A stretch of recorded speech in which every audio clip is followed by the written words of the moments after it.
All right, guys, we are live. Welcome everyone to the Metaverse and the Immersive Future of the Internet panel. I am Chris Lovell. I am the Director of External Affairs for Game Credits, and I have what I would consider here today a pretty star-studded panel of speakers on the topic of the Metaverse. So before we get to them, I'll introduce myself a little bit.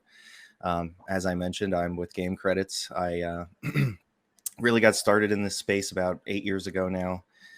My background is originally in corporate IT, so I guess not too far of a leap. But when I first learned about blockchain, I was absolutely captivated, sucked in, and it's totally led me down the rabbit hole to this point to be speaking with you here today. So let's hand it right over and have our guest speakers introduce themselves. Steve, I don't know if you want to get started here. Sure, of course. Yes, Steve Wand, typically I go by BitBuzz on social media. I am the co-owner of Game Credits, co-founder of Digitible, as well as co-founder of Not Fungible. I've gotten into crypto about 2013, NFTs in 17, and then pretty submersed in the Metaverse in about 2018, heavily in 19.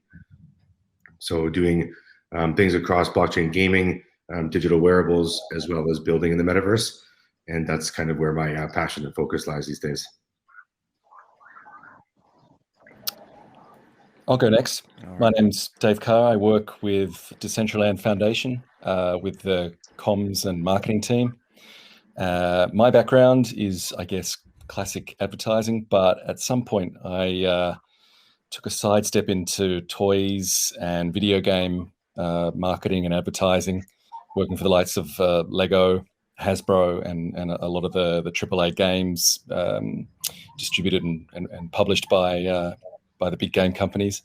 Have been with Decentraland Foundation for a couple of years now, and just helping support the decentralization and creation efforts in the Metaverse. I'm James Ashton. I'm the founder of Vegas City and Decentraland University and Festival Land. So they're my kind of long-term blockchain and kind of projects. So we started those in late 2017, and then from there I've been really sort of focused in on this, and made the Metaverse my whole life. So I'm dedicated to it. Before that, I had a career as a software developer in all sorts of areas, from learning to government, banking. So I come at this from a very technical background, technology into crypto, into Metaverse. That's my sort of route here. So, all right. Yeah, glad to be here. Thanks for the intros, everyone. So I don't know, I guess we should dive right into it here. We're talking about the Metaverse, but why don't we tell people a bit about what exactly the Metaverse is? So I don't know who wants to take that. So Dave, I could start a little bit on that if you would like to. I mean, go James. So just in terms of this, for me, the Metaverse is basically the it's a manifestation of cyberspace. It isn't necessarily the 3D world that we see here in the sort of dictionary definition, but however, I think what we all consider the Metaverse to be is kind of a 3D like online collaborative social space with which the users have some degree of control over the content, and I think that's like a basic definition from my perspective. I see Dave. Yeah, I think to expand upon that, it's really a parallel experience, and I think the exciting thing about the Metaverse from a Decentraland perspective is this notion of decentralization, where the world is owned and governed by the people who use it. So, James is as he's mentioned, is very involved and is doing some amazing stuff with our Art Week event this week and last week. And it's that ownership and that governance and that parallel experience, enabling people to just go in and kind of create this world and really shape it in a different way to how we experience things in real life. The limitations are pushed right out there. Yes, and I like how Dave clarified the decentralized. So I think it's important to clarify that Horizon, so to speak, with Facebook, Epic Games getting into the play, Everyone's kind of throwing around Metaverse, which was deemed in kind of 92 in Snow Crash as this place where all these worlds kind of combine and are interoperable, and you can go to one spot and jump from there. I would say I focus solely on the decentralized aspect of it. There are a lot in the industry who are dabbling in both areas, both centralized and decentralized, but I spend my time specifically in the decentralized, as I just see it. It's better for the community, it's better for the user, for royalties and everything else. It's got everything baked in the way it should be set up, opposed to the current models that we're playing out right now. So I just want to make sure that when we're talking about the metaverse, I think on this panel, and perhaps I don't want to speak for everybody, but typically we're talking about the decentralized metaverse. Yeah, 100% on that. All right, and you mentioned the current metaverse, really how things are working and what that landscape is. I don't know if you can speak more to really what the limitations and the opportunities are in the current metaverses and kind of how those have played out over time. I think each metaverse has its own set of limitations. Like, for example, if you take one like Decentraland, it's got an extremely powerful programming model, and it offers a huge amount to developers, and it's universal in that it's based in the browser, but that also gives it some constraints. It's not as fast moving as as other metaverses that perhaps are based on non-browser technology.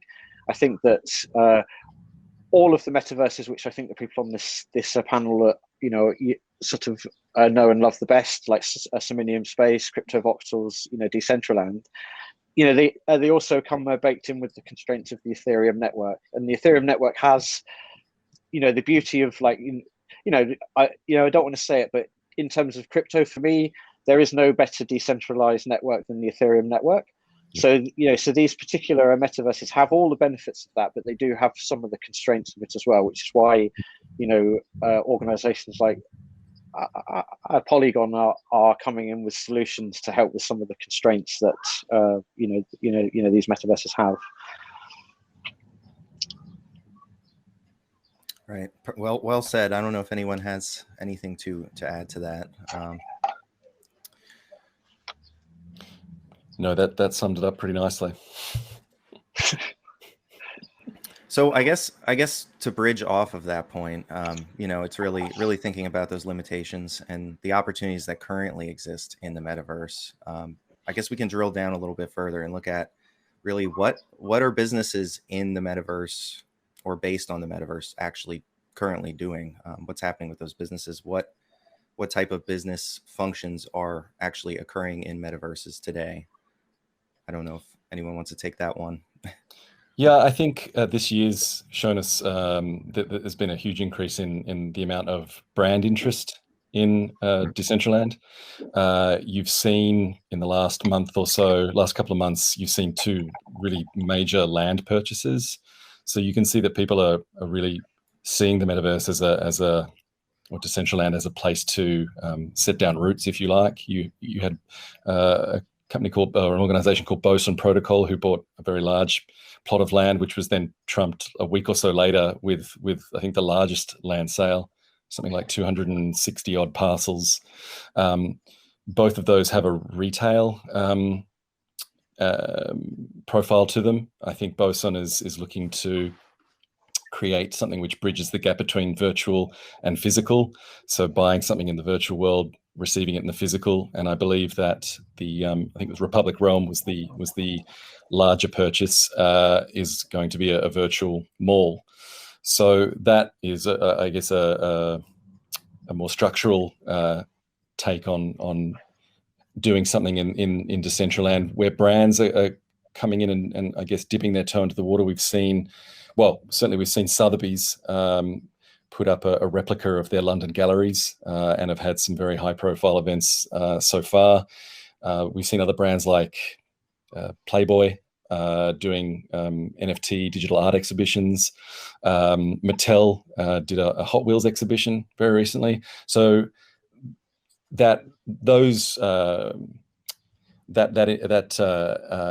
participation is more on the digital art side of things. But I think as more and more brands get to understand the metaverse and the possibilities of reaching out to the people who use places like Decentraland and providing an experience that is unique to that space. Once they understand that and can get their heads around that and provide benefit to the communities, then I think you'll see more and more of that happen. Yeah, I would say if we look right now, even at Decentraland Games, their casinos, are fairly profitable. There's a lot of regulars in there that spend a lot of time. They've got the tie-in with their wearables, with the extra payouts and the loyalty. So the use cases that we're seeing kind of beginning to flourish here are things that in real life would the red tape and the time frame that would take to set up shop, stay above the line would be astronomical. So to be able to set up shop, do this, we see Atari now kind of coming into the mix as well. So I think it's only a matter of time when the barriers come down. We have more tools built out, and things are cheaper, more efficient than the regular legacy system, and all of your competition is already there. It's only a matter of time before the flipping. It'll be a standard that you are entering the space, or you're going to be left behind. So yeah, just to follow on from that, so I think music is the area which is like there's a lot of focus on that right now. So for example, in a Decentraland on later this month is like a live stream event for Amy Winehouse, and it's like sanctioned by her family. It's like a fundraiser, and the sort of a concept we're innovating is to use the actual wearables as the ticket. So in an old school rock concert, you buy a ticket, you go to the concert, you buy the t-shirt.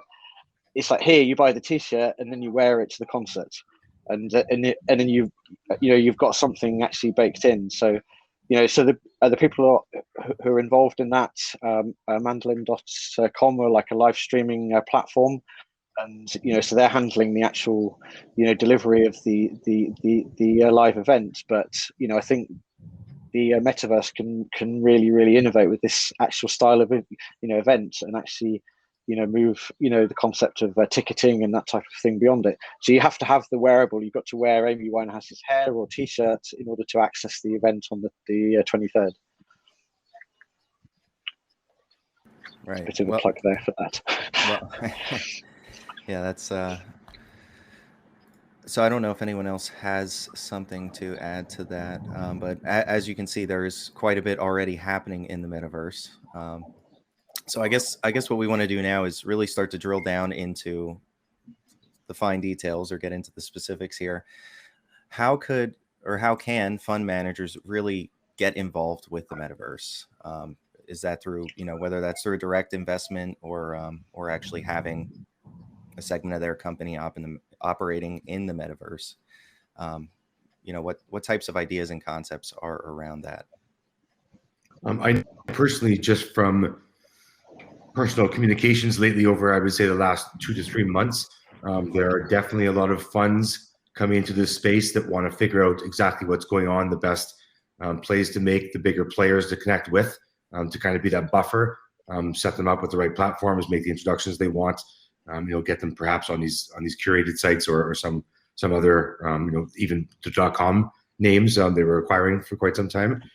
So with all this new interest in this space, I think we're going to see things change a little bit. I think it's been the Wild West for a while in here. And now, talking to Decentraland even a year ago, it was very easy to get some support if you wanted to host an event. Now there's a pipeline of events already, some of the major titles. So you see this interest line coming in. You see people like Jay-Z buying punks. You see, with LeBron James coming into Fortnite. This is kind of blending together anyway right now. And the next generation who's digital native, they completely understand exactly what this is, where we're going, and the models that can be constructed here. They're familiar with building in-game economies. Now, the only thing they're not familiar with is being able to freely trade on marketplaces. So with Somium Space, you see Archer going in and purchasing in real life and getting things sent to his home. With Crypto Voxels, you see tons of people jumping on their phone, and their events, become huge instantaneously when there's a party going on. So the more barriers we're taking down here, and the easier it is to get in. If we could all go in DCL on our phone right now and walk around and all be somewhere, whether you're driving or doing anything else, these are possibilities almost become endless. Like, we're doing this now, and there's a lot of barriers to entry. But we're still here. We're still building. We spend our time. A lot of times we spend our money as well to build out. So to see the value in that and build this so when the masses do get here, it's flourishing. There's tons to do. There's a lot of attractions and and I guess enticements to make them stay and spend money here. And I'm very happy to kind of be at the lead of the pack that's kind of trying to build this world out. Very well said, Steve. I don't know if James or Dave have anything to add on that point. So I think, like, just to add to that, I think one of the really attractive things, and I think Republic, indicative of that, is the actual land funds and land trusts are like a key thing, and that's kind of like the stable end of like fund investment into the metaverse. That's like an investment into the platform, if you like, whereas I think there's funds operating like a level above that, like Metaverse Ventures, who, for example, are one of the backers and the recent funders of Decentraland Games' latest funding round.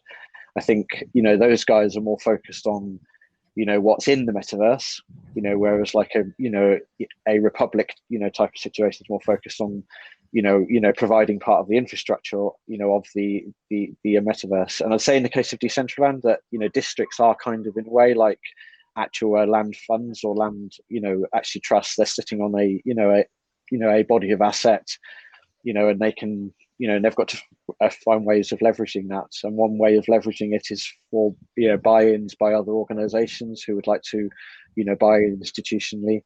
So I think there's lots of ways of looking at it, and I think there's the actual activities on the ground, and then there's the platform. And I think one of the things that's interesting with with all of them, I mean, I know most about Decentraland, and I think the key thing to remember is that most of these are extensible. So as Steve mentioned, it'd be great to see a mobile version of Decentraland. Yes, so Decentraland's really made of an intelligent abstraction of the technology. So it can be released as a mobile app. It can be released as a console application later on. It can be a VR application, because it's ultimately a set of standards and protocols. So I think funds will use those protocols to kind of inspect and interrogate and report back into their existing kind of business systems to actually measure financial performance and that type of thing. So really exciting on every level for me. Just Wide Web was.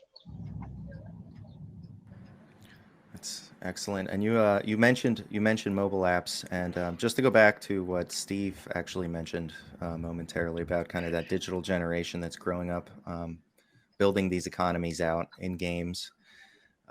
What, I guess, I don't know if anyone can speak to what do they believe the hurdles really are to truly have mass market adoption of this? A mobile app could be one. And is part of that just a waiting game for this younger generation to grow up, or is it a part of that still building the things to make them come? Well, I think I look at my children, and like most parents, the kids, the young kids probably have iPads.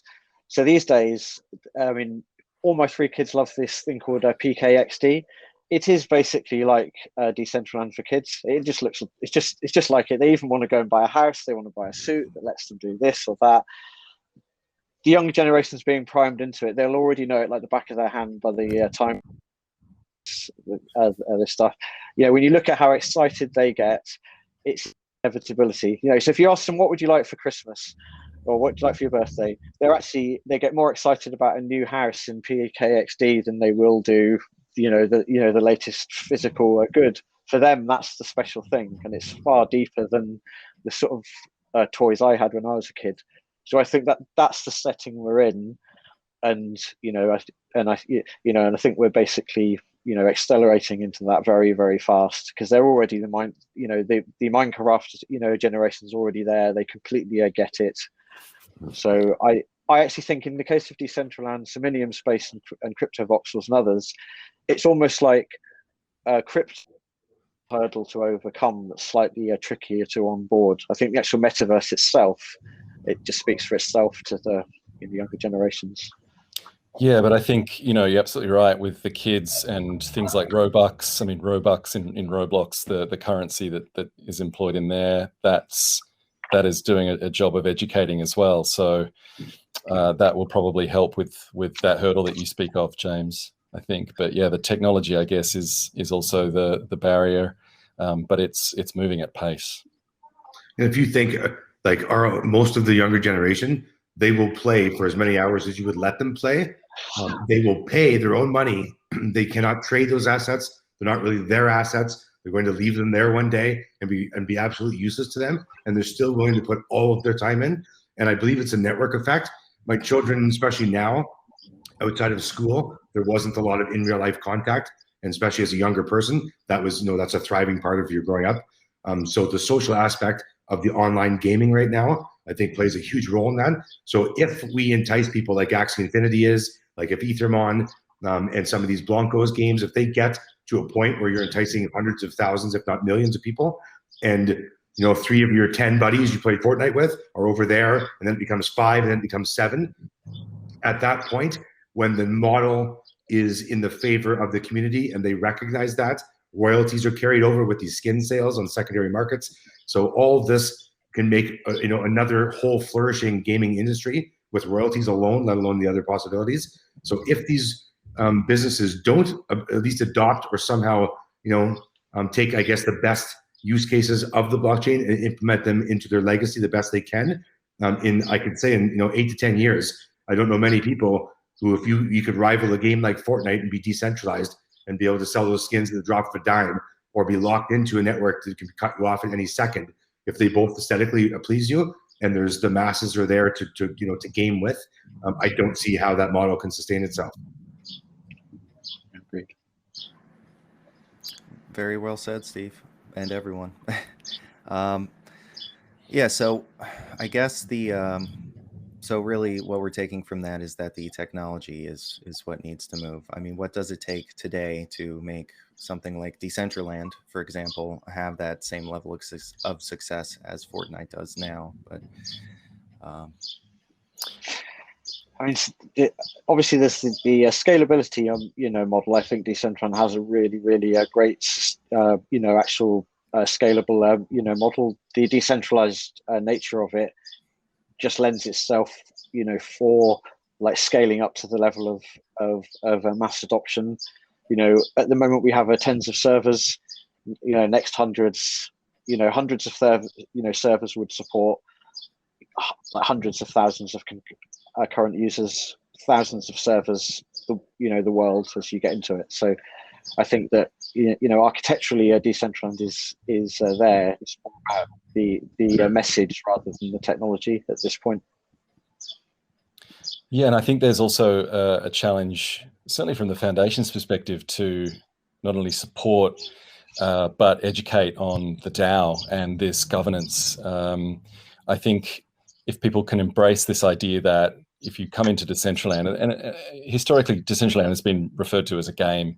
There are games within Decentraland, but you don't go in and you're suddenly in a curated experience like a Fortnite.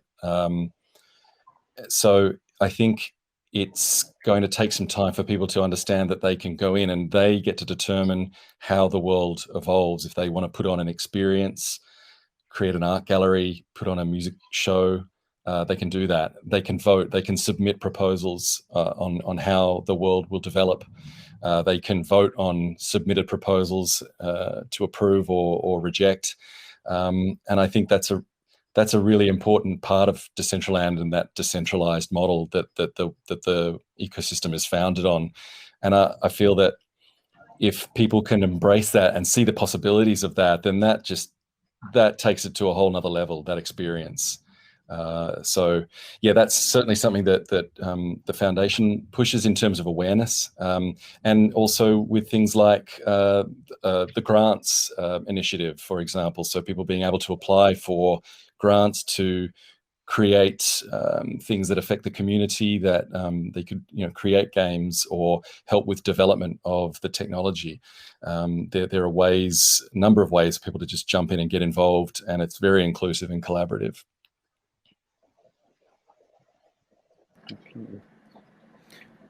Right. Yeah. So that was, I think you brought up a really good point there, and that's something that I've seen personally when speaking to, I guess you could say, non-blockchain people in my life.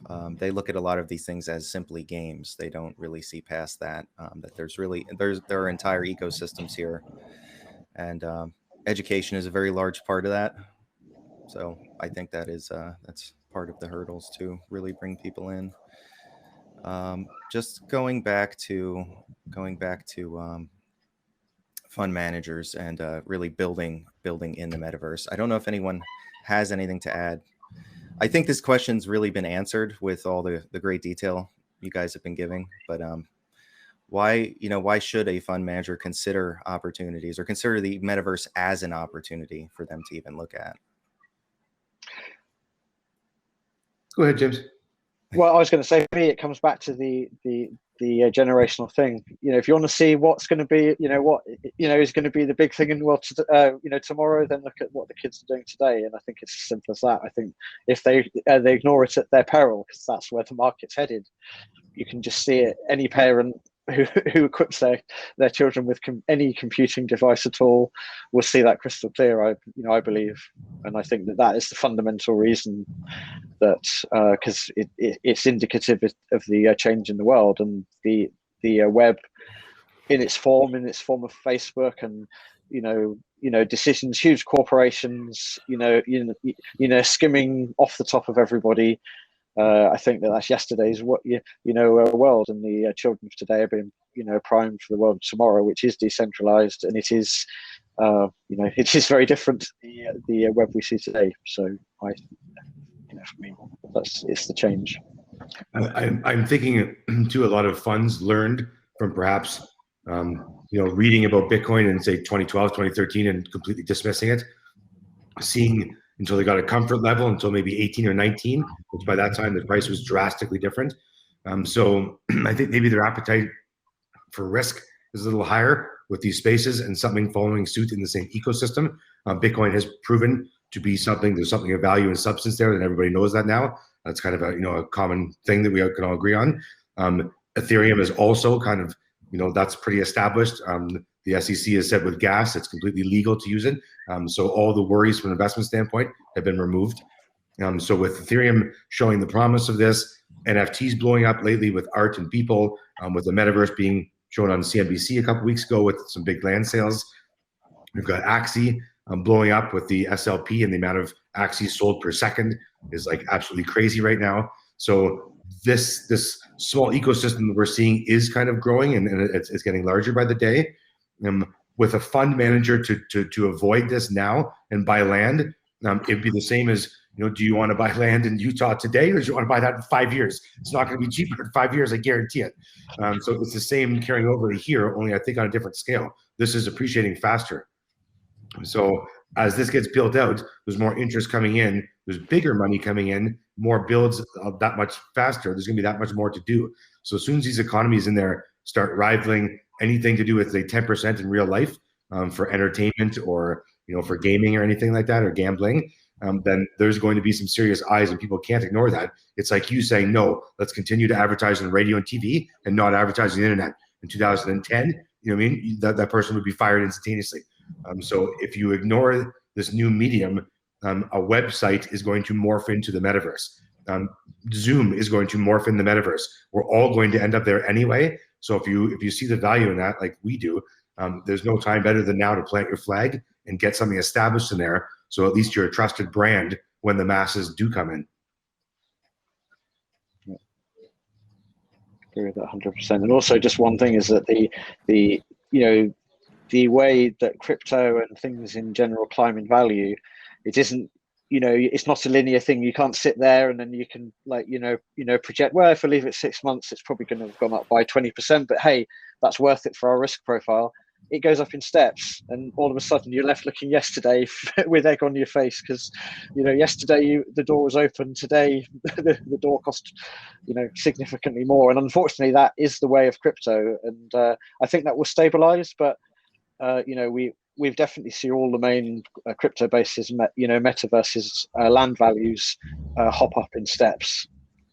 So, rather than a sliding scale. So I think that is definitely something to consider when, choosing, buy today or buy tomorrow. It's, there's nothing predictable about what's happening here. But I think there's an external and an internal.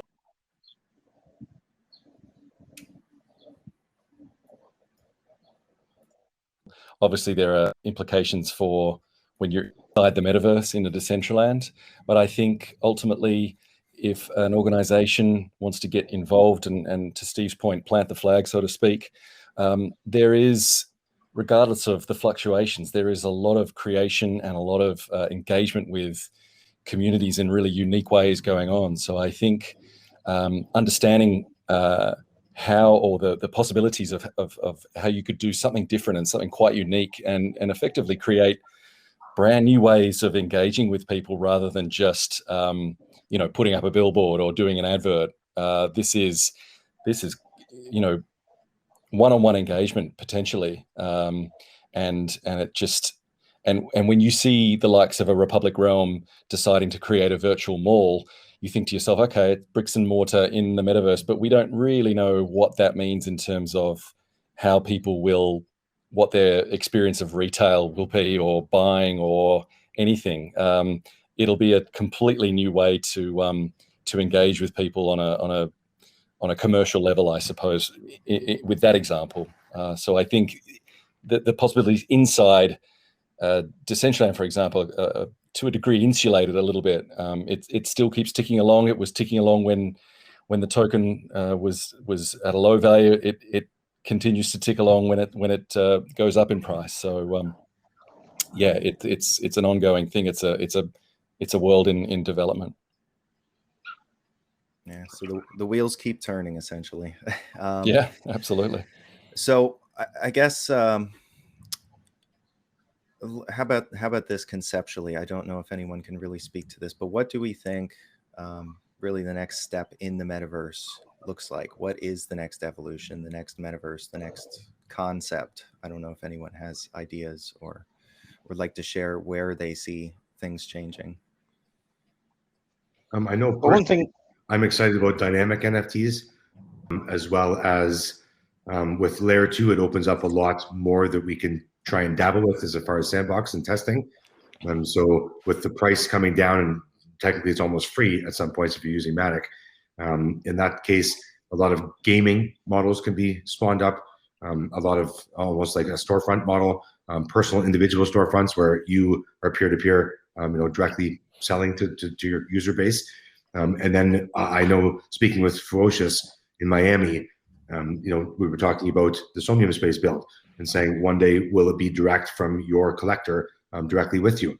And I think that's the model that we're going to. Josie's already built in world. We've got a lot of money in Coldy, already have their own galleries.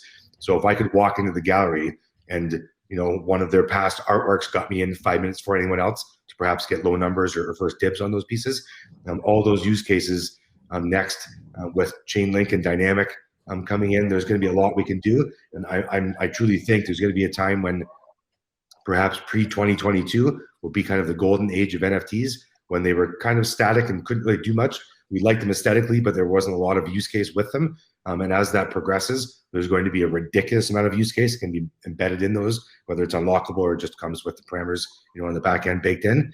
If that's the case, NFTs are going to be able to do some crazy, crazy things that we probably can't even imagine right now. So of course, low hanging fruit is where we go first. With games, maybe you can, change the picture in the game or something like that.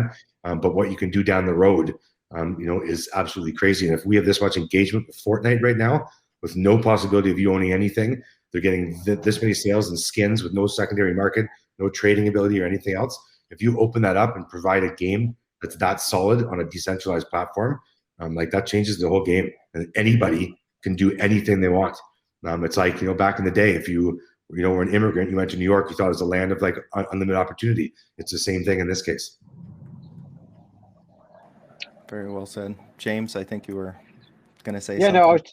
I was just going to say that I think that there's going to be a huge amount of like innovation, spawning from the buzz that's been started with the latest round of wearables. That's like inspired a whole bunch of new creators.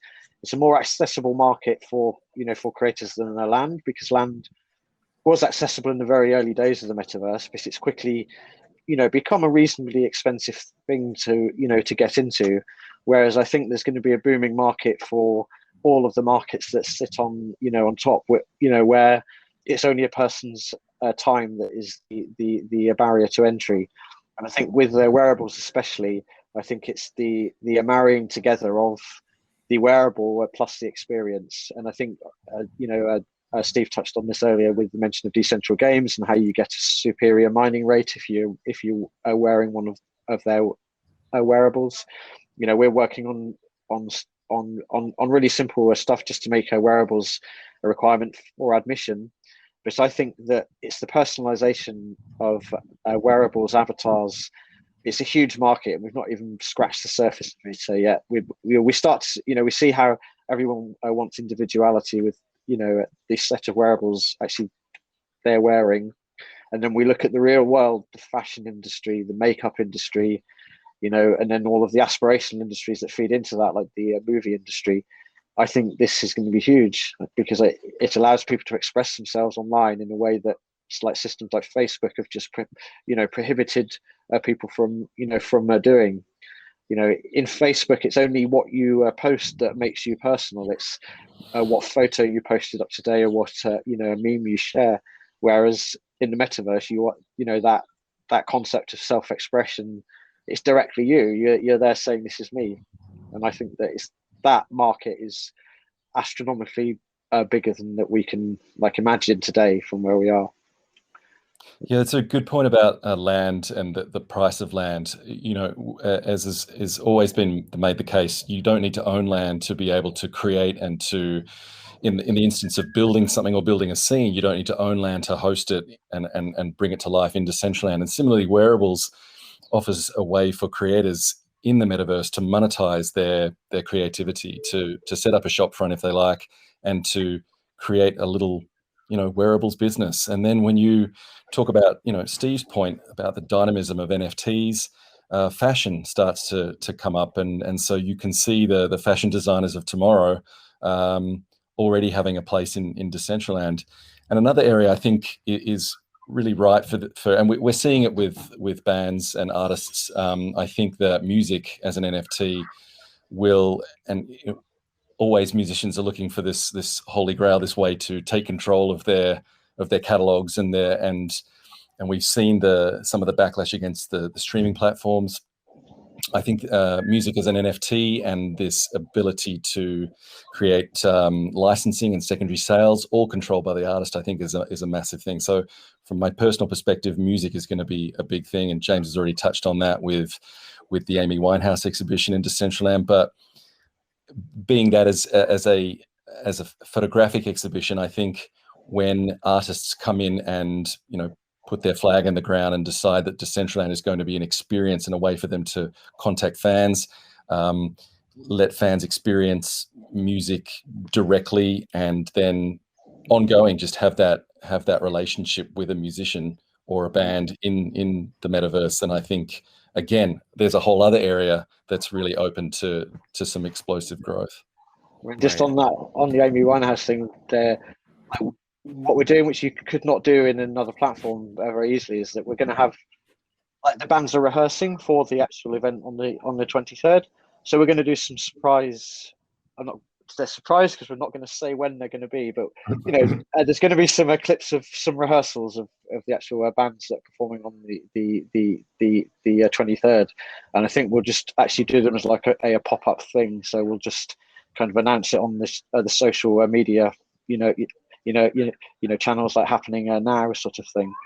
So I think that I've seen that as well with some of the groups of users. There's a group called MetaKey, and they seem to be able to form on, an event happens and all of a sudden they're descending on it. The communication happens so quickly, and they're just already, actually all are there. So I think pop-up opportunities are going to be massive in Decentraland as well. All right, very well said. That's kind of lends itself to the immersion portion of the metaverse, and just making this experience as immersive as possible. We're kind of up on the time here, almost, guys. I don't know if anyone has any closing thoughts before we close this panel out. I would say if you have heard about the metaverse, I find being in Clubhouse and Spaces and just engaging with the community. A lot of people have heard about the metaverse, might even own some mana or some cubes or sand, but not a lot of people have actually engaged. And if they have, they maybe gone in to grab a POAP, looked around for a minute or two and then left. I would urge you to go in, ahead of time, check out kind of what's around the building that you're going to for the event. Go see what's around there. Go in those buildings. Sometimes POAPs are on the top level of an event, so it makes you kind of look through the 3 floors instead of going to the entrance, grabbing it, and then just disconnecting. A minute after you got in. So the more time you spend in these worlds, I think you'll see what everyone's talking about and why we see value in this. And I mean, if you only spend time in DCL, go check out Crypto Voxels and Somium Space. Go see what Sandbox is doing. You spend time in CV, go look at Somium Space. So you're kind of, not in a niche market of the metaverse. Because with interoperability, it's going to be a matter of time before you can jump between one to the other. And not being familiar with the other ones or having any presence there, it'd be like you having 3 million followers on Instagram and having 16 followers on Twitter. It doesn't do you a lot of good in this space. And setting yourself up for that, because you have to think social is going to kick in with the DCL.ENS names. There could be payments to each other in there. So what we can do already that isn't even active. And we're already finding things to do that we find amusing and spend time and money in. So if there's a plethora of things, like it's like you're in New York City and there's unlimited things to do at any time of the day to anyone in the globe, that's a pretty, good spot to spend your time and money in. And I think that just finally from the Decentraland side of things, it's a really collaborative community. It's not that you'll go in there and just be sort of like, well, what do I do now? There's obviously a chance to wander and to explore on your own terms. But if there is any sort of barrier that you encounter, it's a community that embraces and is keen to educate and collaborate, and so.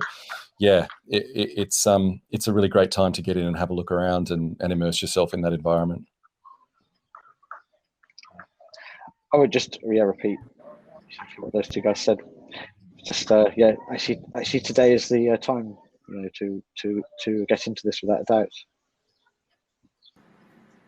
All right, perfect. Well, I think that'll wrap it up, guys. Pleasure. Yeah, it was definitely a pleasure. I'd like to say thank you to the conference for hosting all of us, and obviously thanks to Steve, Dave, and James for your excellent insights today. I hope everyone who has watched this has learned something, or has at least generated some form of question in their mind that they may have and that they want to go and find an answer to. But yeah, thanks for moderating, Chris. Yeah, thank you. No you. problem. Hopefully we'll see everyone in the metaverse. We'll see you Absolutely. there. See you. Cheers.